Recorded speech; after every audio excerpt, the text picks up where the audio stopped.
All right, welcome to another episode of Semper Sometimes Embrace the Suck. Tonight I have the recruiting instructor of RS Arizona with us, MSgt Zambrano. And I gotta tell you, I'm ecstatic because number one, many reasons. One, I've been following you on social media for a while. I've been talking back and forth with you for a little bit, probably a couple months by now. I've heard great things about you from other 12s, other people in the community. And when I told some people that I was having you on, they were like, "Oh shit, okay." So I'm very appreciative of having you on here because it means a lot to me that an 8412 and yet an RI is on here because Mhm.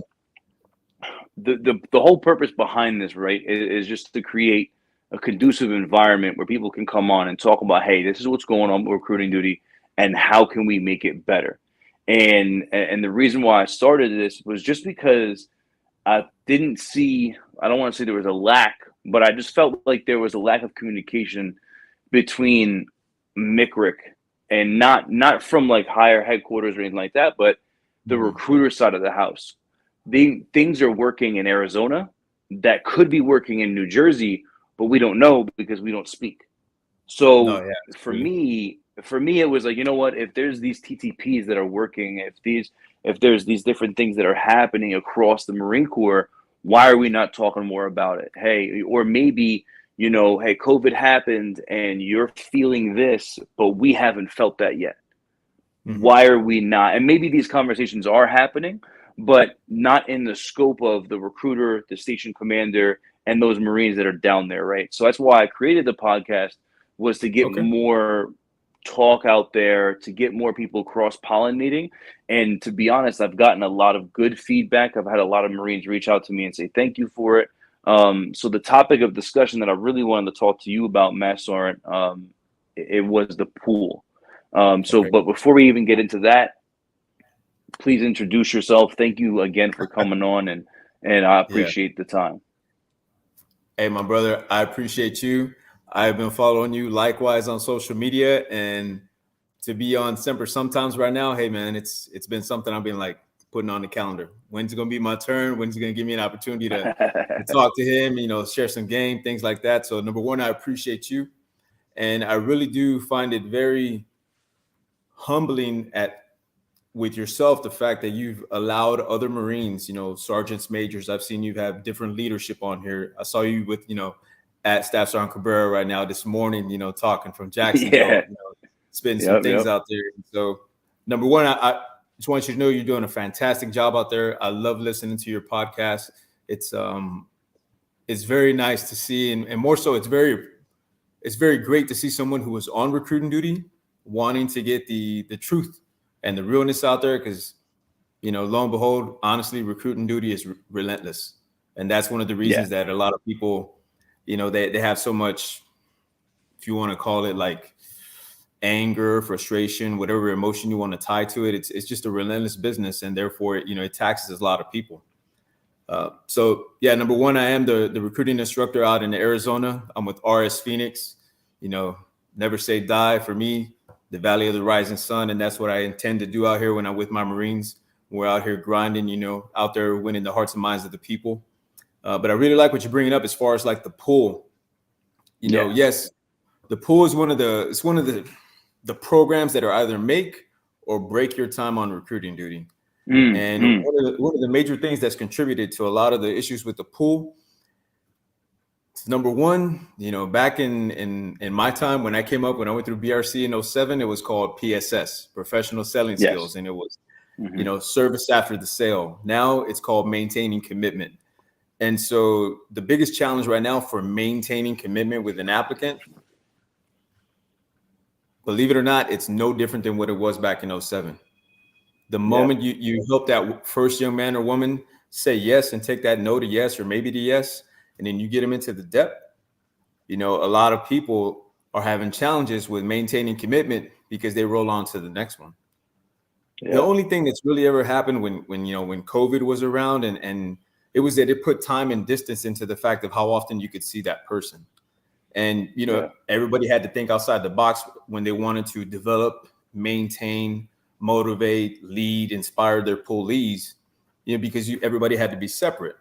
Well, at least for my Marines out here in Arizona, we still do have the measures of where we do, it's kind of keeping our distance. But at the same time, we now have the full aspect of being out there to go and lead, motivate, develop, and train these young men and women and get them ready for recruit training. And so we are every week advocating to go out there and have dynamic pull functions to where we take nothing different than what's inside the volume 1 of chapter 4, which is managing the pull program and developing those young men and women. And essentially we're out here staying rooted in the basics. Takes time. You got to get believers and the non-believers, and we're doing that right now. But essentially we're just out here executing off of what's already inside the doctrine and just keeping it simple. We're not trying to be all flashy and all foxy. It's just really getting out there and just doing exactly what it says. And that's, maintaining contact at least once per week. If you can do it visually, you do. And we have this very amazing thing like we do right now called FaceTime, or, video capabilities on a phone, on a computer. So you can physically still see them through a screen. And, we're setting those parameters as far as being engaged as much as we can with that young person's life. Very similar to the way Marines are doing when they're out in the operating forces, out there leading, mentoring, and developing young Marines. And that's how we're executing things out here in Arizona. Yeah. No, and I love what you said about it, and I'm glad that you brought it up, because it's like the brilliance in the basics. And like you were saying with like maintain commitment and peace and PSS, like that's the biggest thing. And me and Staff Sergeant Cab were talking about it this morning. Like that's exactly what's missing. Is that when you have, like, if you look at pool turbulence and you look at pool attrition and you look at those things, it's like, okay, let me just look at your weekly context. And as annoying as it is, right? Like I never thought that I would say that 5 years later after being off recruiting duty. It's like, hey, you have this beautiful system called McChris. Like if you really just use it to actually help you, you will actually keep in contact with people, right? And I remember, like I had this Sergeant Major Woodard. He was my RS Sergeant Major. He actually hit me up. He wants to come on. And he's from Texas. And he would just he'd walk down from his office and he would just go, he would just go, all he would ever say to the ops chief was, they going ship. And that's all he would say. And then if there was an issue with a kid shipping, the first thing, like any other RS Sergeant Major, hey, let me see the pool card. And and the reality of it is that like, if you look at a pool card, but then you look at a recruiter's cell phone and you look at that Marine cell phone and the conversation to that poolee, it doesn't marry up to what's in McChris.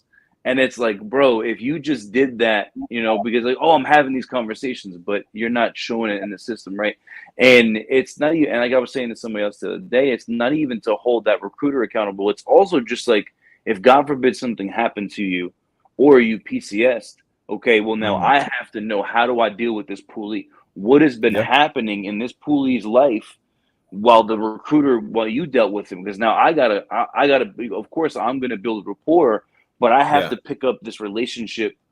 And now I need to know, like, hey, why did this kid join the Marine Corps? And that's why, like, and I'm sure you would agree with that, but like, why when you do become a new recruiter, like for those new recruiters who are going to go out to, who are graduating BRC and they're going to get a new AO, you need to, at least my opinion is, they should re-benefit tag and re-interview every one of those poolees that they're going to inherit, because it gives you training, and it also gives you your own understanding, and also that poolee who depped in 90 days ago, circumstances have probably changed.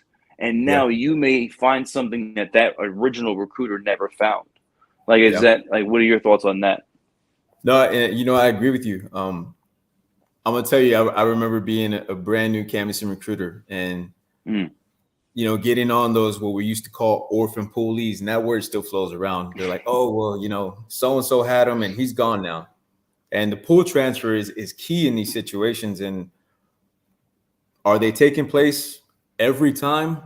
I'm not gonna be naive and say they are, because to monitor every single one of them, that's the trust and confidence you give into the staff and CIC and the Marine that's doing the transfer.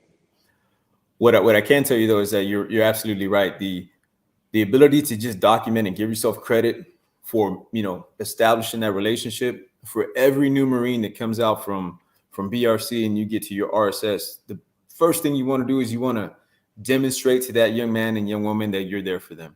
And the only way you're going to do it is if you find out exactly what's important to them and you go ahead and drop them tags again. Because having someone stay inside the depth for up to 365 days, you come in right now and you get someone who's a high school senior and they don't leave until next June. And you got to take care of them. You have to develop them. You have to get to know their family and, just become a part of their life. You have to be immersed in their situation. If you keep them at a distance, you're the one creating the apathy. And a lot of times apathy is not setting in because the young man or woman is changing their mind. It's because we're not holding up our end of the bargain. And so when we fail on our part to go ahead and maintain that commitment and fulfill the promises that we stated whenever they enlisted, when they're that new shiny prize, we're like, oh, you know what I'm saying? Bro, you want Chick-fil-A? Oh, you need a monster. Got you, right? But the moment they dip in, then you're like, you don't show up. He's busy a little bit. He's okay. Well, number one, I didn't give him a good welcome aboard brief. I didn't state all the expectations. Next thing, he's showing up to the pool functions, but he's still weak. He's not trying. No, in the beginning, you should have done that individual pulley analysis profile and seen those metrics where that young man or woman was at risk, and then built that plan specific to them and tailored it to where you're going to be a part of those workouts. You're going to be a part of that development. It's not 50-50, it's 100-100. So essentially what I'm talking about, I'm not making it up. It's just right there in the doctrine. But a lot of times people are like, oh, it doesn't work. It doesn't work if you don't do it. Yeah. But, you have to get in there. And yes, you got to benefit tag every brand new pulley that you absorb. And especially for the NTICs, it's really important that when you do a pull transfer, you come in, it's never more evident. The light bulb turns on like, man, all these blank comments, all these generic GTGs, they don't do anything for me. I don't know who's going to be good. I don't even know who's going to ship. My man right here's got all these blank comments, and this guy right here, he's got a bunch of comments stating that him and his girlfriend are okay, probably made up just because the person didn't want to be realistic about the kid's situation. And you can't even tell what you got inside the pool. You can't call operations and say, yeah, you know what, that kid's going to ship. Then you go and find out, oh man, this isn't even legit. Nobody's seen this kid in the last 2 months. Never been to a pool function. It's a lot of the onus. Yes, we got young men and women out there that change their minds, the power of free will. But we have to take a lot of that responsibility. That's what we accept when we say we're going to help them become Marines. And for me, like any of my Marines ever, work with me, talk to me, guys that I've worked with since I came back came out in 07 up until now. Yes, I'm going to make the young man or woman, stand at the forefront and go up there and do what they have to do. At the same time, it falls on us. And if we're not doing what we're supposed to do, we can't blame that young guy or that young lady when they walk away. We did that, not them. Yeah. No, and I completely agree with you. And that was one of the questions I wanted to ask you, because I 100% agree with the fact that it is on us. It's on us. The onus is on us, because when we sit down and we benefit tag this kid, or we go home with that child, that young man or woman, and then we sit in front of that mom and dad, and then we tell that mom and dad or that foster parent or whoever it is, we tell them like, hey, listen, I'm going to, right. But I'm like, oh, I want to talk to this kid. And that's you know what? Now that you bring that up though, even when I was a station commander, even if you were over the age of 18 and I didn't meet PCs, I wanted to meet your family, because, and a lot of people aren't like that. And it's like, no, listen, like you need to put yourself in front of any person that could eventually possibly be a disinterest. And you need to know what their feelings are, because even a 27-year-old is going to be like, oh yeah, I'm good. And then all of a sudden, 2 weeks later, you find out the whole entire family is against him joining. And now this dude's battling that at home and you don't even know it because you didn't even ask. So, but like, and that's the thing, is that we have to be able to, like me and Cap were talking about this morning, like it's just very important for you to be within that family sphere, because you have to be able to know, hey, what are mom's concerns? Hey, what are dad's concerns? You have to be able to know, like, hey, you know what? Hey, what's going on with mom and dad while this Marine or this recruit is now at recruit training? Like you have to, because all those things matter, because when those Marines come back from boot camp, we want that family to be able to say, hey, listen, RSS such and such really took care of my son. Hey, you know what? They're a great group of people. Because if that's not what's happening, it's going to be the opposite way around. And they're going to be like, bro, the Marine Corps told my son this, that never happened. The recruiter told my son this, and then it's the complete opposite. And now Oh yeah. you have this community, this AO that you live in, and in my opinion, this is what I find like is a huge thing that happens a lot in the Marine Corps, is that recruiters don't care enough about the AO because they're only going to be there for 3 years, and the investment's not there. And it's like, bro, if we just all invested in every AO that we lived in, there would be so many more people that came in because of the investments that we put in. And, you know, it's like as Marines, part of our mission is to return quality citizens. And I Oh feel yeah. like a lot of times we forget that part, because it's like, okay, when we have these pool functions, hey, why don't we find Marines that are out there that have already become Marines? They already have businesses. Hey, bring them back. Hey, Yeah. Pulley so and so, you want to be a business owner? Hey, this dude's from this area. He graduated, joined the Marine Corps, went to college, and here's his success story.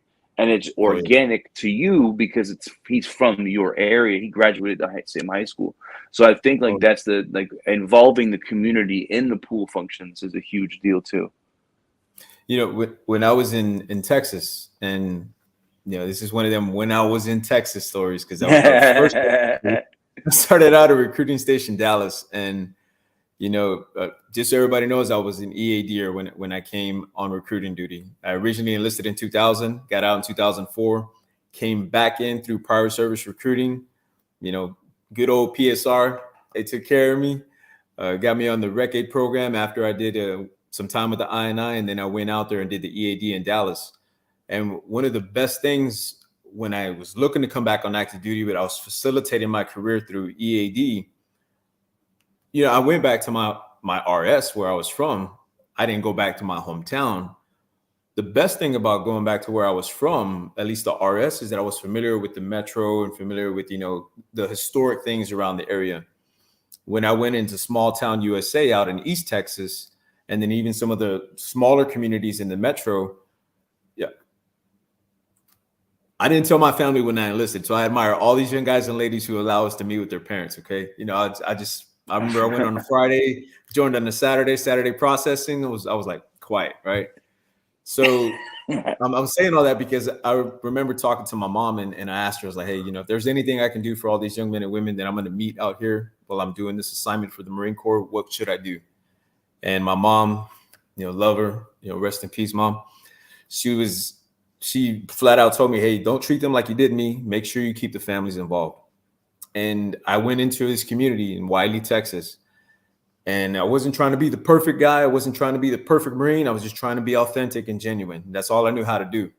And I would treat all these young men and women, those that enlisted, like young Marines. Hard expectations. You know, I train them hard, but I take care of them. And it doesn't mean I held their hand. I just took care of them.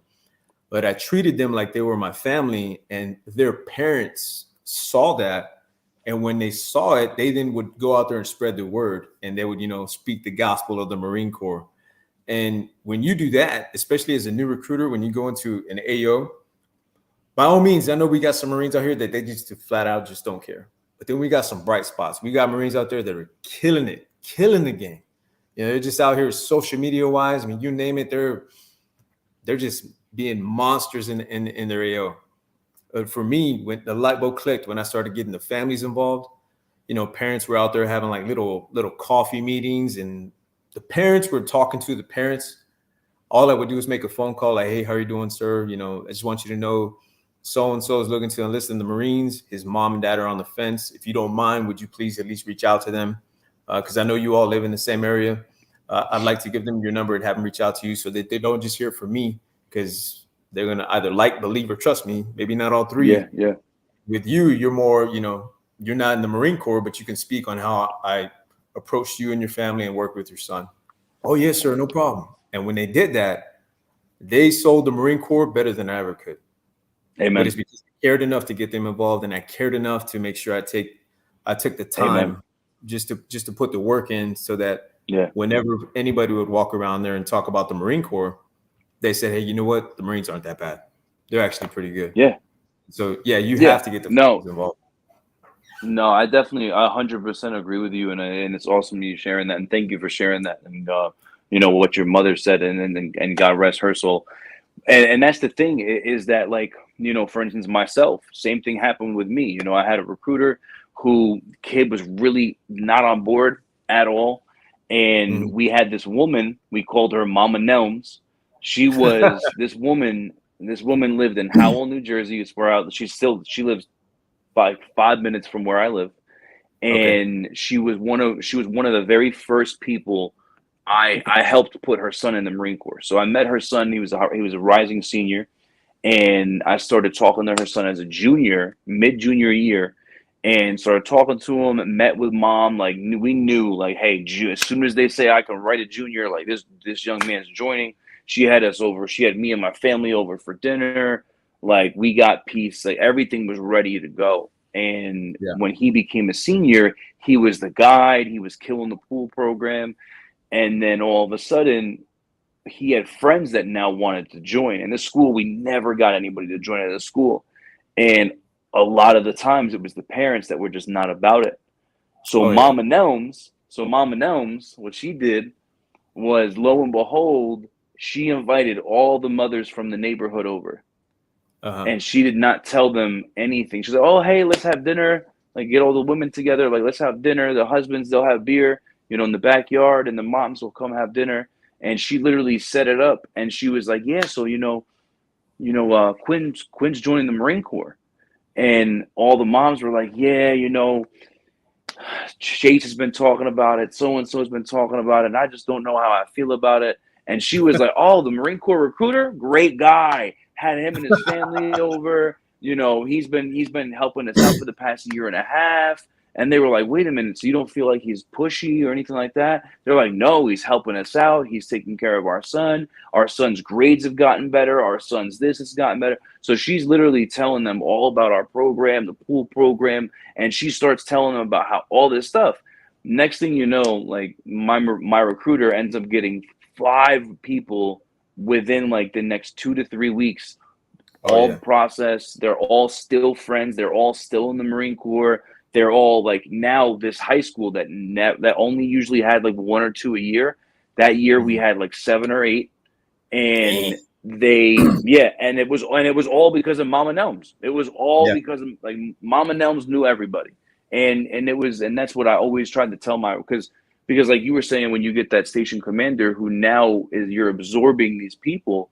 That's exactly what happened to me. You know, I take over the station, I find 18 discharges. So I'm like, okay, you know what? Let me start interviewing these people. Let me try to get them back to find out, hey, why are they discharging? Let me see what I Yeah. can save. And one of my recruiters keeps telling me, hey, Daniel's good. Daniel's good. And I'm like, bro, you've been telling me he's good for about a month and I still haven't seen him. I'm like, I don't know how good this guy is if I haven't seen him yet. He's like, Yeah. bro, he's good. He does 20 pull-ups.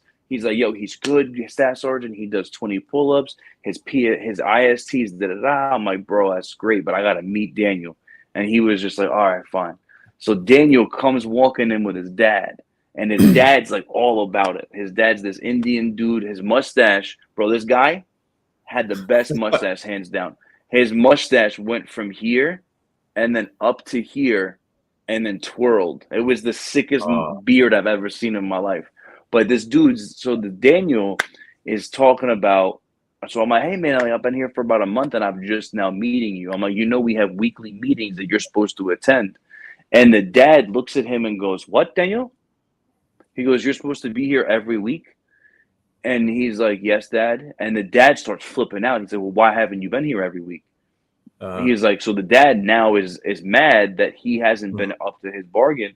And the dad's like, I'm talking to the dad because now the kid's talking about going reserves and he wants to do the NROTC scholarship and all this stuff. And I'm looking at the kid, and the kid's big. Like, the kid's big. And I'm like, oh, Yeah. how many pull-ups do you do? And the dad's like, oh, he does 23 pull-ups, just like my recruiter was telling me. The recruiter was like, oh yeah, he does 20 pull-ups. That's all right. I'm like, oh yeah. So I'm like, hey man, let's go outside and see how many pull-ups you do, bro. Yeah. This dude gets on the bar and he does like, he's like, ugh. And I'm like, bro, where's the 23 pull-ups, dog? Yeah. And I'm like, and so he does no pull-ups. So now I go inside and I tell and the dad's like, ah, and he sits up, bro. The dad's like sitting up pretty. He's like, ah, so how many pull-ups did he do? And I'm like, 0. And his dad's face, starts flipping out. He was like, "You told me you do 23 pull-ups. You gained weight. You got fat." Dad starts flipping out. So dad's like, "You need to start being here at these PTs." So the dad starts holding accountable the son, Yeah. and on top of us holding accountable. And then I also had time with my recruiter, and I was like, "Bro, like, how much did you talk to this father? Because the father seems very invested, but it doesn't Yeah. seem like the poolee himself was as invested as the father." And like this whole story ensues, and long story short, the kid ended up being a discharge later on. But the father, but what sucked was that, like you said earlier on, like, we didn't catch this earlier Mm. on, and we didn't do anything about it. We just allowed it to persist. So, with all that being said, one of the Yeah. questions that I would ask is, in your opinion, right, Mm. is, and I say that because, one of my very good friends, Mass Sergeant O'Brien, Keith O'Brien, now retired, he said it best. He said 48 RIs are going to have different answers to any question that you ask. Oh So, yeah. in your opinion, what Mhm. what are some ways for that new recruiter who's going to come out here and start getting their battle rhythm together? What are some ways that a recruiter can maintain their numbers, maintain their APR, maintain the height, all the things that they have to maintain while Mm. maintaining that pool program? How do we plan it out so that we can make this happen and we can keep the pool as tight as possible? Like, what advice do you have for that? So first thing is, I mean, obviously you have to build a plan. You can't be hip pocket about what you execute, especially if you're going to go in somewhere and you're going to want to make a difference. No one comes from BRC expecting, like, I just want to suck. That just doesn't happen. You get here and you might be unorganized, and it might be very hard, and you might not have the best people around you, and then your attitude changes because of the environment. It's going to happen. You're going to get here. Nowhere's perfect. Everybody's got different ways of doing business. For me, if I was Sergeant Zambrano going back from BRC coming out here, I wish someone would tell me, hey man, build a plan and stick to it. Bottom line, build a plan and stick to it, but know how to plan. And if there's already Mm, something that's out there that tells you how to plan, the doctrine, the volume 1, I'm going to refer you back to chapter 2. I'm going to tell you about how to distribute your high schools and your time. Utilize it. We used to do it on paper, but Chris does it for you now. All you got to do is go through and read the information, okay, and just learn. After you build the plan, before you input it into Chris, when I'm saying build it, put it on paper. Build a draft. mm, After you build the draft, show it to the N2IC, and then give verbal agreement on, hey, this thing right here makes sense. It's going to aim you towards hitting a milestone. It's going to aim you towards getting that first senior. We're going to start talking about a high school community college talk that needs to happen 2 months from now, not this month, so that you can prepare for it. You want to start getting ahead of the game. So you want to plan effectively to be able to go out there and execute your mission. So you got to plan first, all right? You want to learn how to plan? Speak to the RI, speak to the members of, in your RS, get with a seasoned N2IC, a seasoned recruiter that is doing well. Do yourself a favor and don't get with the guy that's out there speaking negative all the time. That one's just going to drag you down. If common sense was common practice, we wouldn't have people out there doing things that are crazy. So build a plan. amen. Next thing, after you build the plan, go and resell the pool. Whatever pool leads you absorb, go resell them. Just like you're talking about right now, Benny. You got to resell the pool, and you got to make sure that when you resell them, you're reselling the decision maker. And sometimes you might find out that the decision maker is not the kid. Kind of like what you're talking about right now with that young man, with that kid who the dad was invested, but the kid wasn't. You got to go resell the decision maker. Find out who the decision maker is, and you can do that when you do the interview. 9 times out of 10, someone with their influencer, they're either looking for a blessing or they're looking for permission. If they're looking for a blessing, then you got the right one. If they're looking for permission, find the decision maker and put that person in the room and win them over. Demonstrate. When you become an N2IC, we got PESOs: prepare, explain, show, observe, supervise. I like the word show, but for me, the word demonstrate is more powerful because he puts activity into going out there and doing it. Amen. Have someone demonstrate for you how to do these things. But as far as like making your mission, you plan for it. And when you plan, listen, there's things right now that Marines are having to go and execute against, like Genesis and everything else. It's just another part of the process. The one thing that you can control is you can control prospecting and selling. So go out there and prospect and sell. Closed mouths don't get fed. So you want to have a tool to go out there and fight with, the sword, whatever you want to call it, your weapon. The TO weapon is right here. The ammunition comes in here from product knowledge. Woo, Get grounded woo. in those areas. As soon as you do, then go out and prospect and sell. Learn about the 60-30-10. It's real simple. Like, these things are not extravagant. I'm not pulling things out of the air. This is just straight from the doctrine. Yeah. For me, I'm always going to refer somebody back to it because they can look at it when I'm gone. So plan, prospect and sell, resell the pool, find the decision maker, see if you got the blessing or permission. Now, when you got the pool to hold and you're out there and you're leading, motivating, and developing them, refer to chapter 4, the volume 1. The biggest part about all of that, though, nothing happens without action. You have to get the influencer involved. You have to be in their life. You have to care. When you care and you demonstrate that you care for them, they're going to care about making it to be a Marine. If you just kind of make them feel like they're just another number, because that happens, all right? There's people out there that do that. That's how we develop attrition. When you start cutting corners in the process, all those corners that you cut lead to a discharge. And then when you don't plan effectively and you're not prospecting enough to make up for the discharge, you now go into the negative. And that's when Marines get in that mind frame and that little loop out here, the rat race of trying to get out of a hole that they created themselves. So go find the guy out there, the Marine, the male, the female, whoever it is. Go find the person out there that's killing it, but that cares enough to do the right thing at the right time. And that's being involved in these young guys and these ladies' lives and just sticking to the doctrine. You can repeat that. You can't repeat. Nobody out there can repeat my charisma, charm. They can't do yours. They can't do anybody else's. What they can repeat is a process that's been proven and is still working today. It's called prospecting and selling and planning. I gotta say that, and that's the reality of it, because I hear that all the time. On the recruiting duty page and everything, there's so many people out there who are like, "Oh, MC3 doesn't work, or this doesn't work, or this doesn't work." No. It's not that doesn't work. It's that you don't work and you're not making it work. Like, if you bro, if you truly don't think that these things work, you're out of your mind. Because I know it's like I don't know how many 8411s got off the duty and got out of the Marine Corps and now are killing it out there in the civilian sector because of MC3 or PSS.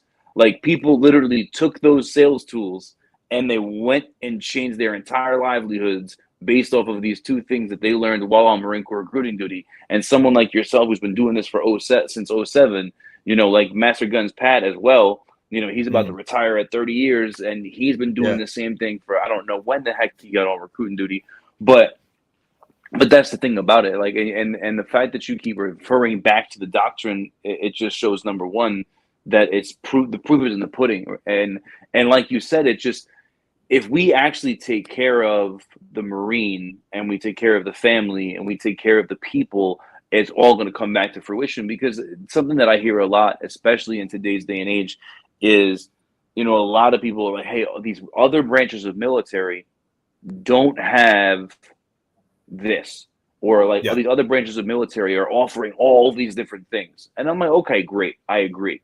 But you know what they're not answering? Like, you know what they're not offering? They're not offering the Marine Corps pride of belonging.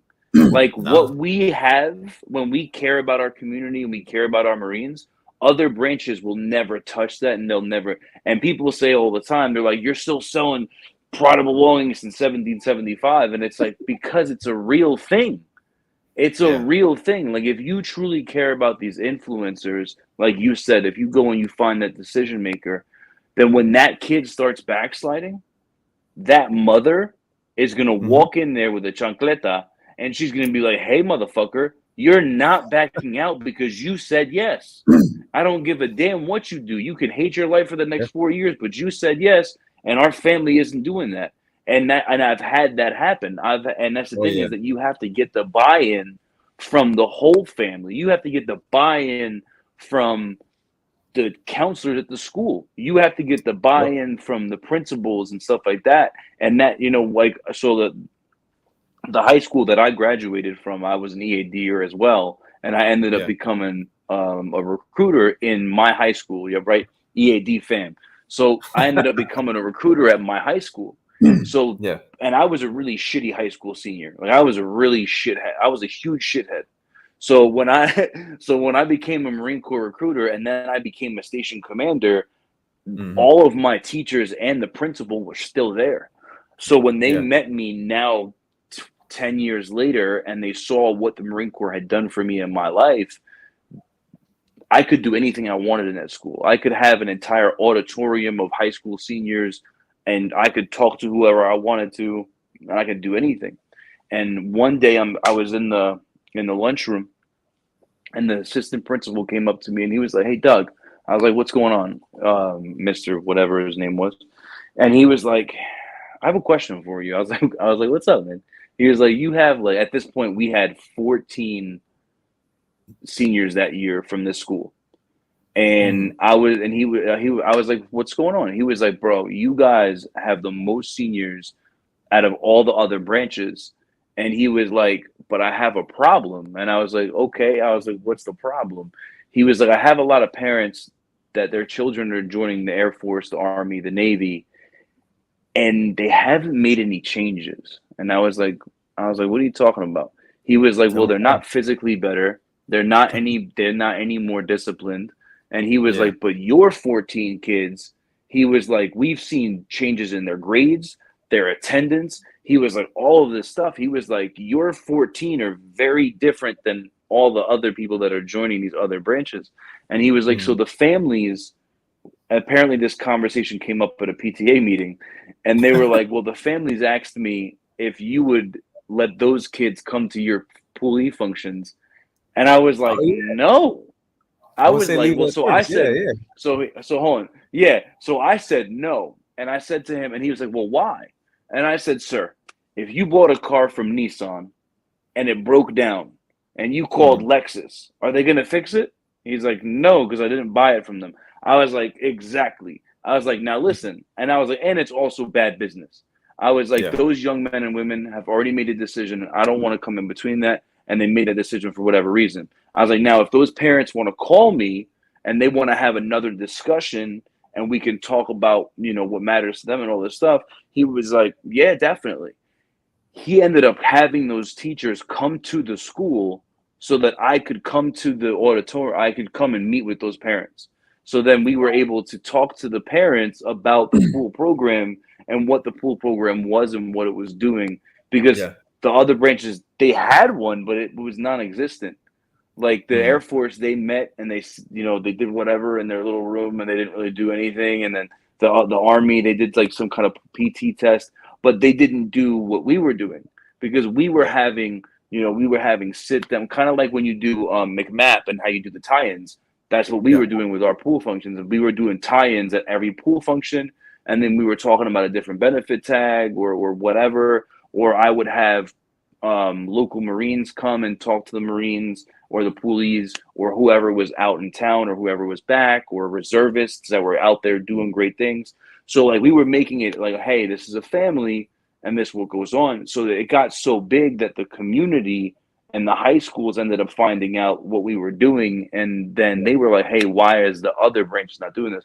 And I say all that to say exactly what you're talking about is that if we just do the service after the sale and we just actually take care of these men and women once, and even when they're out there in the Fleet Marine Corps, because when those That's Marines the are other out part. there in the Fleet Marine Corps, like Yeah. I had a Marine whose mom ended up passing away.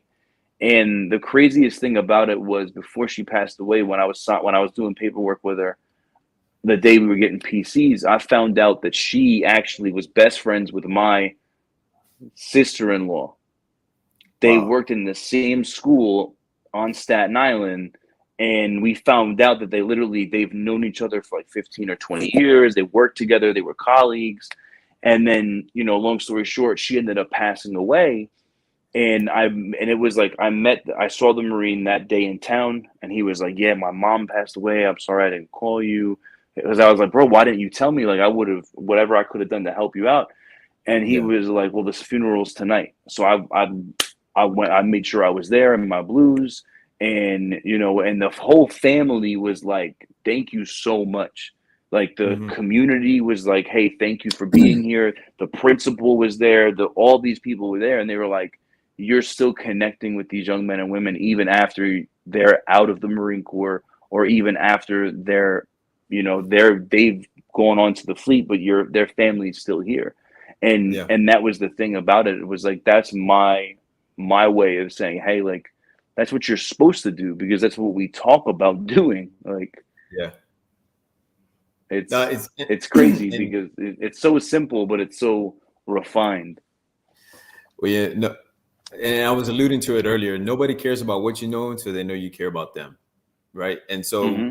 if you're doing that, and you know, being human, really, is it's really just excuse my language, really just giving a shit and going out there and Yeah.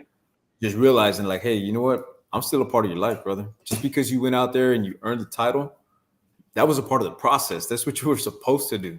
And the moment you did that, we're now family, we're familia. So whatever you need, no matter where you are, what time it is, whatever's going on, hit me up, let me know. And that's the separator. There's other parts Hmm. of the services that people that, other service members, they have that, elite groups. Yeah. Some of them that, Yeah. they bring that forward with them, and they have that bond and that connection. But for it to be, you know, embedded from the day that person steps on the yellow footprints, and then for us to live it out and for others to see it, that's the gold standard we start stepping up to, and everyone's like, man, I want that.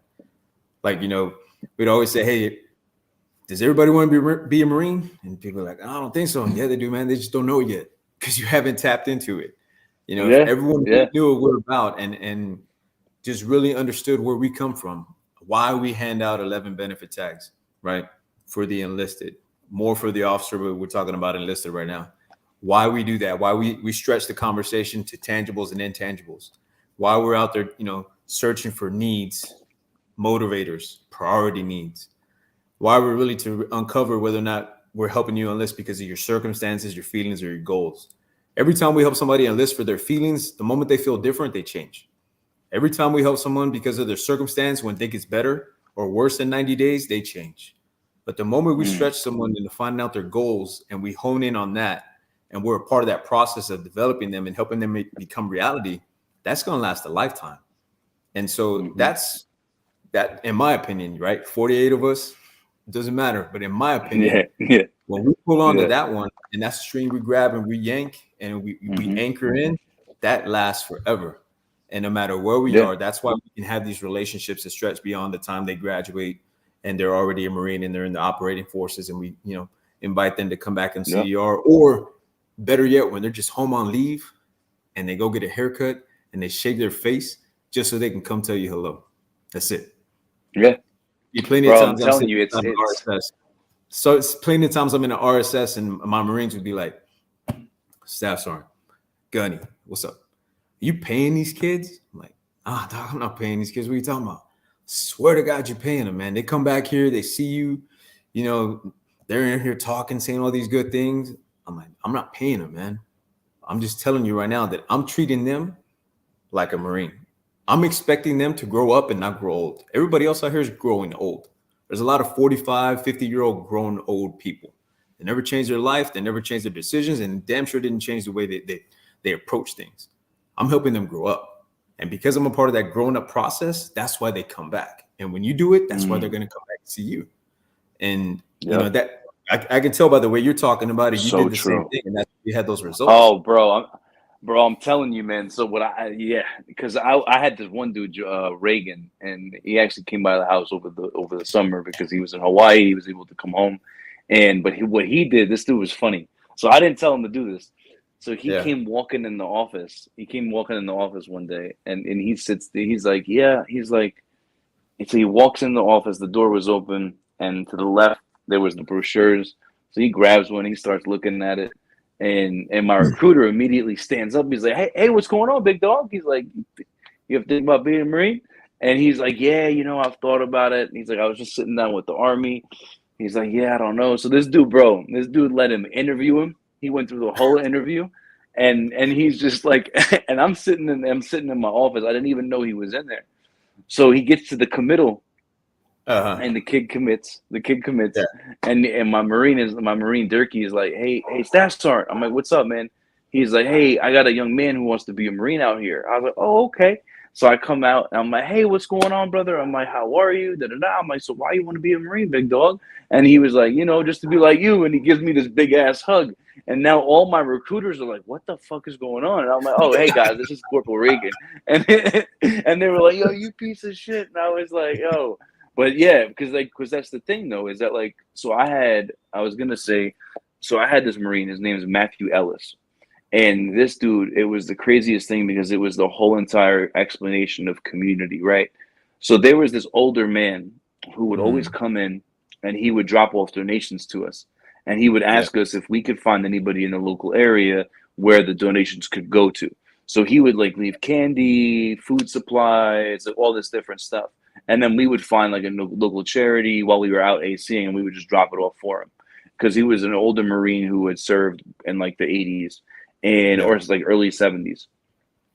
And years later, I end up, I'm helping one of my Marines TC. We're doing some training, and I get this young man, Matthew Ellis, on the phone, and we get a same day interview. Mom and Dad come in, and we start talking to the young man, and lo and behold, this man was his grandfather who had just passed away. Yeah. So he had always wanted to be a Marine because of what his grandfather stood for. And so long story short, we end up getting him to enlist. He enlists, he goes reserves because the plan was he wanted to go to college and straight from the jump, of course, talking to the influencers and trying to find out, hey, what disinterest do we have? Mom's biggest disinterest was it was important to her for him to go to college and get a degree. And the father really didn't care much. But the mom was pushing him because he had a full ride to I think, the Dartmouth or something. And she wanted him to go to college, but he didn't want to go to college at all. So he was only doing the reserves out of the kindness of his heart to Mom. And I straight out in the interview, I told Mom this. I was like, listen, Mom, I was like, your son is going to do whatever you tell him to do because it's so important. It's important to him to earn the title of Marine like his grandfather before him. I was like, but what we want to always be careful of is that we don't want your son to be disgruntled later on in his life because he didn't go active duty because this is what you wanted. I was like, I talked about the educational plan and everything. And long story short, the kid goes and he contracts for reserves. And then a couple of months later, he goes to graduate high school. He graduates high school. And now he's having second thoughts. Now he's like, you know what? I'm just going to drop out of the pool program altogether. I'm going to go to school full send because that's what because Mom is still beating this drum. Oh, well, you're not going to be able to focus on college if you're going reserves. So now he's like, you know what? I'm just going to drop out of the pool program altogether. I'm going to discharge. I don't want to do this no more. So at this point, I'm no longer on the bag. I'm no longer a station commander. I'm getting off of recruiting duty. So my recruiter calls me and he's like, hey, he's like, bro, he's like, I need you to call Mom. He was like, I need you to call Mom. And he's like, I need you to come sit down with us. He's like, we got to go to dinner. Like, I don't know what we're going to do. Ellis is talking about discharging this, and the third. So I get on the phone with Mom. And I end up talking to Mom again, and Mom's still saying the same song and dance. And I'm like, but I reiterate to her again. And I'm like, ma'am, I was like, your father impressed so much upon your son that the only thing your son wants to do in life is become a Marine. And I was like, what if that gets taken away from him? Yeah. I was like, what if, God forbid, something one day happens and your son can't become a Marine because of X, Y, and Z? I was like, your son can go to college at any time. That's never going to go away. I was like, but you are the person that's holding him back from becoming the one thing he's wanted to be ever since he was 5 years old, man. And I was like, I knew your father. I knew him for years before I even knew he was your father. And I was like, your father talked about how much he loved your son and how proud he was that one day he was going to be a Marine. And I was like, now your son is, because just to make you happy, now your son's saying, you know what, I'm just going to go become an officer years later after I go through college. And I'm like, man, but what if that doesn't happen? Yeah. So then I talked to Ellis, and I'm like, hey, listen, man, I'm like, what are we going to do? Da, da, da. Long story short, he discharges. Yeah. Like 2 or 3 months later, September comes around, does his first I don't even know. He was about to do his first semester, and he calls me, and he's like, hey, I know you're not the boss there anymore, but he's like, can you get me back in on active duty? And I was like, I'll make a call. Long story short, he's out there in the Fleet Marine Force right now. He's killing it. He's doing great things.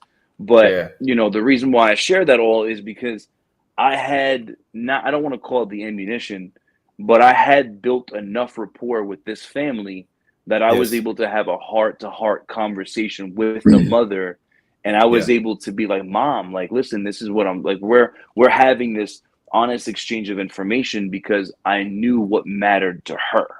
And if I didn't know what mattered to her, and I didn't know what mattered to her son, then I couldn't afford that conversation. But because I was able to have that real conversation, that young man ended up becoming a Marine and is now doing great things in the Fleet Marine Corps. And that's why it's so important that we have those communications with the family members. Oh yeah. I mean, there was you're talking to me about a guy who, doesn't want to, who's got out and discharged, right? I'm gonna tell you about this guy. I ain't gonna use his name because he's probably watching this right now, but I'm gonna tell you about a situation, okay? I remember driving home, and guy's already a Marine, okay? Already a Marine. I probably shouldn't even have to worry about these things.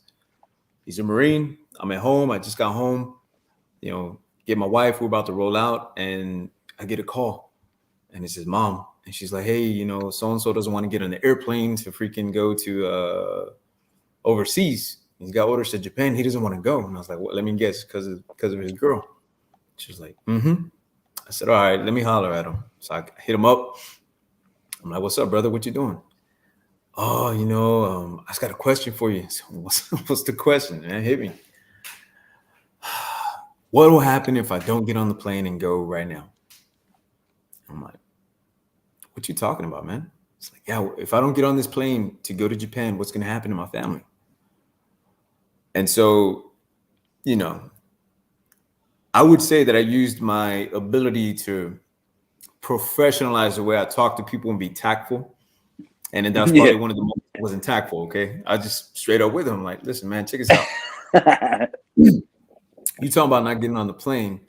People are going to come looking for you, and they're associated with MPs, right? Because you're going to be UA. But, I heard this is because of this young lady, so on and so forth. I said, look, check this out. At the end of the day, do you really feel like you're doing everything for that young woman, that's what's going to make her happy? Like, no. I said, no, you know what's going to happen is you're going to get run over because you do everything she tells you to do. That's not what she wants. She doesn't want somebody who's weak. She wants someone who's strong, is going to stand up for what she needs and what she deserves in her life. And you can't do that by begging to her every freaking will that what she wants. So don't get on the plane. It's okay. Stay here. And if she's going to leave you, she's going to find somebody else who doesn't do everything that she wants, who's willing to stand up for what she needs and knows what's right, even if it makes her unhappy at times. My man got on the plane. Him and that girl broke up. He ended up getting married to somebody else. And I was like, dog, come on, you about to throw away your life because of a feeling at that moment. Like, no. But look, he was already a Marine. He had already made it out of school. Yeah. He was about to go on his way. No. Why is he calling me? Why is the mom calling me? It's exactly what you're talking about. When you establish that relationship and that trust, and MC3, we talk about, listen, understand, listen for facts and feelings, listen to build trust, observe body language. All of it is established in the relationship. We go back to the PSS or all the isms, believe, like, and trust. It's very rare that you get all three.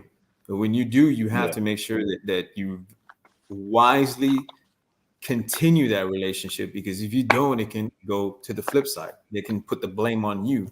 Instead of saying like you helped, it'll be like you did nothing and you allowed it to happen.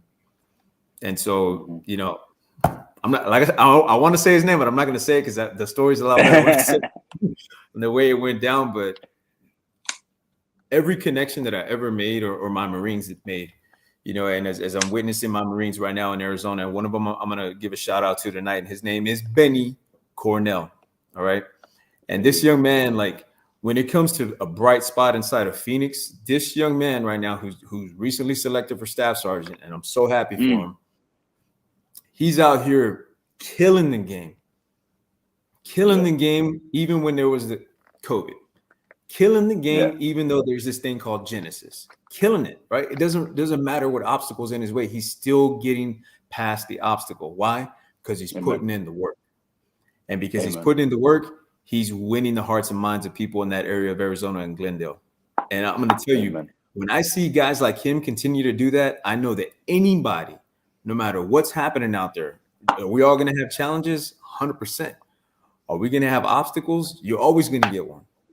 You know, I mean, life is tough. So what you going to do? It don't matter. And I see Marines like him, like Sergeant Cornell, future Staff Sergeant Cornell in Glendale, Arizona, winning the hearts and minds of the people. And he's one of a few that are here in Arizona that are doing that. And I see him out there, and it's because he cares enough to be immersed in these young people's lives that he's out there preaching the gospel of the Marine Corps. And everybody's like, it's like they're putting it in the water, man, and they're drinking it up and they're running with it. You know, I got Marines up north, you know, in Flagstaff. Those guys, man, I can't tell you that the amazing things they're doing out there in Flagstaff. Just, you know, in Navajo Nation, which is a tough area, man. You know, we got some hood places out here where, hey, Navajo Nation got their own rules. Those Marines, my Marines out there in Flagstaff, they're just doing fantastic things. And we got bright spots all over Phoenix, all over the 8th Marine Corps District, 8-Ball Nation. You know what I'm saying? 8-Ball Nation forever. Yeah. Marines in Houston, Marines in San Antonio. You know, I wrote some of their names down, people that I follow on social media, like Staff Sergeant Zitch in San Antonio, you know, Sergeant Alvarez in Houston, USMC Ceci, you know, we got Sergeant Ramirez, call sign Mighty. Like this guy, even though he's a reservist, I see him all on social media. Cabrera in Jacksonville. There's bright spots all over this country where Marines are out there just winning the hearts and minds of the people. And I know it's not because they just say and speak and do the right thing one time. They continually have to do that to continue to win in this thing we call recruiting duty. Yeah. And, you know, they're doing what you and I are talking about right now. And I know they are. And I know they got and that's amen. And that's I couldn't think of a better way to end this because we've been going for an hour. And listen, I said this numerous times, and I thank you for bringing it up because it's the truth of the matter. No matter what happens, we have FMAM, we have JJAZ, we have COVID, we have Genesis. And all of those times, there's still Marines that are writing 4s, 5s, 6s, 7s, 8s. And it's like, if those Marines can do it, it's like, why are those Marines doing it? They're facing the same climate. They're facing the same issues you are. But those Marines are waking up with a positive mental attitude. You know, hey, we'll be honest, maybe it's their AO sometimes, right? But the reality of it is that they're fighting every single day. And they're doing their job. Like they're out there, and that office is making it happen, and they're fighting those elements, and they're still making it happen. You know, and I think that's the biggest thing about it is that like Marines, they forget where they come from sometimes. And I say that because I was talking to Donnie O'Malley. He works with Vet TV. He's the guy for Vet TV, right? Yeah. And I had the privilege of meeting him. And he's actually going to speak he's going to be the guest speaker for RS Salt Lake City's recruiting duty, their ball. And me and him got to talking, and he was like, hey, man, what would some advice be for you? Like, what advice would you give me for this speech that I'm going to give to a whole bunch of recruiters? And I said, in my opinion, I was like, the last thing you want to do is talk about Marine Corps recruiting duty. I was like, this is the one day that they have to not think about Marine Corps recruiting duty. And I was like, number two, I was like, remind them of where they come from. Because when you're on the duty, you get in this tunnel vision, and sometimes you forget that you're even a Marine. Like you literally get so busy in sales, and you get so busy in high schools and all these other things that you forget that you're a Marine because you're no longer doing Marine Corps things. The only Marine Corps thing you're doing is running a PFT, running a CFT, and wearing the uniform. But you're not doing unit activities. You're not doing mess nights. You're not out there in the field. You're not doing these things that you've been doing. All the things that you associate being a Marine with, you're no longer doing. And I was like, if you take some time to just remind them that what they're doing is making a better Marine Corps, and that they're adding to the generational wealth, and that they're changing generational curses, and you just remind them of the work that they're doing, they're spreading the gospel. I was like, that's going to go a long way. And that's and those recruiters that you're talking about, that's what they're doing. Those recruiters that are out there doing that, they're just talking about how much they love an organization that they've become a part of, and that's become a brotherhood, a sisterhood, and it's become a family to them, and they believe in it so much that they now just go out there and talk about it. Like that's the difference between the winners and the losers. They believe in what the Marine Corps is, and they're out there facilitating it. I got one more shout out for you, and it's a Marine that we just gave an opportunity to go and lead an RSS and lead Marines. I've been talking about bright spots. I've been talking about, Marines getting an opportunity to go out there and win the hearts and minds of the people. Honestly, it just comes down to the person who's saying, hey, follow me while I go ahead. And let's go. I have a Marine right now named Staff Sergeant Salinas at Anything for Salinas on IG. All we did was change the leader, and we took an RSS that hadn't felt a win in months, and they won this past month. So I know when you find the right person, right? When you find personnel that's willing to go out there and fight and call, and one more phone call, one more handshake, one more door knock, one more follow-up. When you go out there and execute one more, you win. And that's what he did. And I want to give a shout out to him. Look, Benny, I appreciate it, brother. Thank you so much for, allowing me to come on. I'm going to keep thank you so listening and following you, man. I love what you're doing, brother. Thank you. It's been a thank pleasure you so much speaking with you this evening.